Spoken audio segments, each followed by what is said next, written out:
Hi நண்பர்களே, ரொம்ப நாளைக்கு அப்புறம் இப்போ தான் வந்து கொஞ்சம் வெளியில் வந்திருக்கேன்.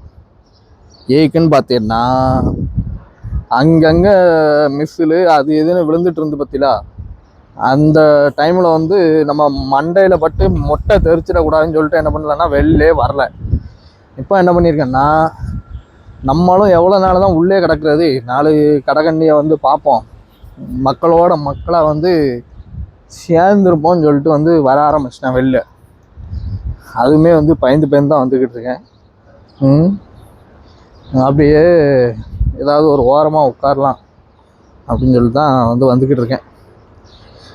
பார்த்தீங்கன்னா ஓரமாக உட்காரணும்னு நினைக்கும் போது தான் ஒரு இடத்துலையும் உட்கார்றதுக்கான அந்த இது கிடைக்க மாட்டேங்குது, இடம் கிடைக்க மாட்டேங்குது. அப்படியே நடந்துக்கிட்டே எவ்வளோ தூரம் தான் போகிறது, ஏதாவது ஒரு இடத்துல இதை போட்டு உட்காந்துட வேண்டியதான். விளாகர்ன்னு தான் பேரியா, யூடியூப் நடத்துகிறன்னு தான் பேர்.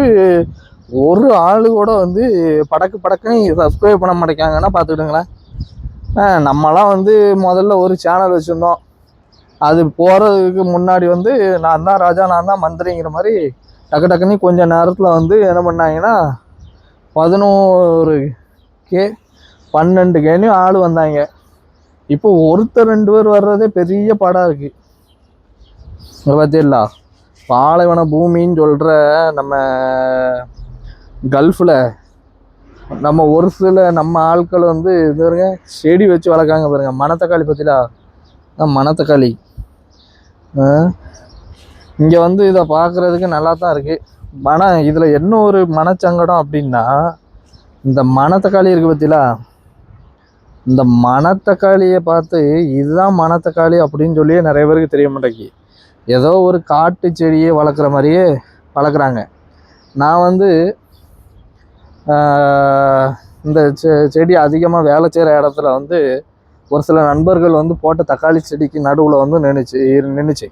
அப்போ நான் இதை கேட்டு, இது என்ன செடின்னு தெரியுமா அப்படின்னு. தெரியாதுன்னாங்க. அப்போது இதுக்கு வந்து நல்ல ஒரு மருத்துவ குணம் இருக்குது அப்படின்னு சொல்லிட்டு ஏதாவது காயை வந்து என்ன பண்ணிவிட்டேன்னா பறித்து தின்னுவிட்டேன். தின்னோடனே அவங்க எல்லோரும் என்ன மாதிரி சொல்கிறாங்க, ஆனால் பாவி ஏதோ ஒரு செடியை பிடிச்சி தின்னுக்குட்டியே செத்து பேராத எதுவும் பண்ணுதான்னு கேட்டாங்க. அப்போது மணத்தக்காளி அப்படிங்கிறது வந்து ஒரு நல்ல ஒரு இது, ஒரு மருத்துவ குணம் உள்ள ஒன்று அப்படிங்கிறதே வந்து இங்கே நிறைய பேருக்கு தெரிய மாட்டேங்குது. ஆனால் வச்சு வளர்க்காங்க, ஏதோ ஒரு செடி அப்படின்னு வச்சு வளர்க்குறாங்க.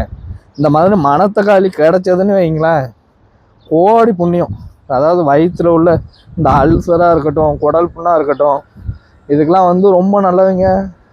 வளைச்சி சாப்பிட்றோம், சிக்கனு, மட்டனு, பீஃபு, போர்க்கு, அதுன்னு அந்த மாதிரி வளைச்சி சாப்பிட்றோம் பார்த்தீங்களா. இந்த வளைச்சி சாப்பிட்றதுக்கு உடல் எந்த அளவுக்கு டேமேஜ் ஆகும், எந்த அளவுக்கு அசுத்தமாகும், அதெல்லாம் வந்து கிளியர் பண்ணி நம்மளை ஒரு நல்ல ஒரு ஹெல்த்தியாக மாற்றுறதுக்கு அடிக்கடி இதே மாதிரி இது வந்து நம்ம கண்டிப்பாக வந்து என்ன பண்ணணும், சாப்பிடணும். எங்கள் குவைத்தில் நேற்று லைட்டாக ட்ராப் பை ட்ராப்பாக வந்து லைட்டாக மழை பெஞ்சிச்சு. சரியா, மழை பெஞ்சுன்னா நம்ம ஒரே மாதிரி ரொம்ப தண்ணியெலாம் எதிர்பார்க்கக்கூடாது. இருந்தால் சுத்தம் கீழே கிடக்குல்ல, இவ்வளோதான் இங்கே உள்ள மழை. நம்ம ஊரில் உள்ள மாதிரி தான் மழை பெஞ்சின்னு வைங்க, அவ்வளோதான் சோழி முடிஞ்சிடும். ஏன்னா இங்கே உள்ள மண் வந்து அந்த அளவுக்கு வந்து இது பண்ணாது, ஈரத்தை வந்து பிடிக்காது. ஸோ அதனால் வந்து இங்கே மழையும் வந்து அந்தளவுக்கு பெய்யாது. அதில் வந்து ஒரு கொப்பு வந்து உடஞ்சி கிடக்கு, தெரியுதா, கொப்பு வந்து உடஞ்சி கிடக்கு. ஆமாம், லைட்டாக வந்து கொப்பு வந்து உடஞ்சி கிடக்கு. அப்போ இதுலேருந்து என்ன தெரியுதுன்னா லைட்டாக காற்று அடிச்சிருக்குன்னு தெரியுது. நம்ம தான் வந்து வெளிலே வரலையே, நமக்கு எங்கே தெரியும். ஸோ நண்பர்களே, இனிமே யூடியூப்பு பார்த்து போர் அடிக்கும். அந்த போர் அடிக்கிறதுலே உட்கார்ந்து என்ன பண்ண வேண்டியதான்னா யூடியூப்பை திரும்பவும் பார்க்க வேண்டியதான், வேறு வழி இல்லையே. சரி வரட்டா, நம்ம சேனலுக்கும் பார்த்து ஏதாவது சப்ஸ்கிரைப் பண்ணி சப்போர்ட்டை பண்ணி விடுங்க, வர்றேன்.